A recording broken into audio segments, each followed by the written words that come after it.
त्यांचा छावा येतोय.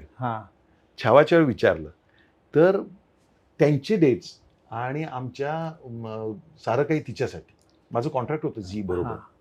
तर त्यावेळेला मला लक्ष्मणरावांनी एक रोल ऑफर केला आणि गमतीचा भाग दोस्तीत मला म्हणाले असा असा ह्याच्यातला रोल आहे. तर तिथं नाही माझा पोस्टर लावला होता. अनिल कपूर साहेब होते, औरंगजेब करणार होते. आपला विकी कौशल संभाजी महाराज, रश्मिका मंदाना अशी सगळी कास्ट. माझा पण फोटो लावला होता कुठला हर हर महादेव मधला, टक्कल केलेला फुलाजी प्रभूचा. आणि माझ्यावर प्रचंड प्रेम ऍज अन आर्टिस्ट त्यांचं माझ्यावर आणि डिरेक्टर माझं त्यांच्या आणि मित्र आम्ही चांगला. मला म्हणाले असा असा रोल आहे, 1 दिवसाचं काम आहे. तर मी म्हटलं लक्ष्मणराव मी का करावं, नाही माझी इच्छा आहे. म्हटलं तुम्ही गेस्ट अपीअरन्स असेल, आपण म्हणतो ना पाहुणा कलाकार, तर समजून घेतो, पण ते कॅरेक्टर म्हणून का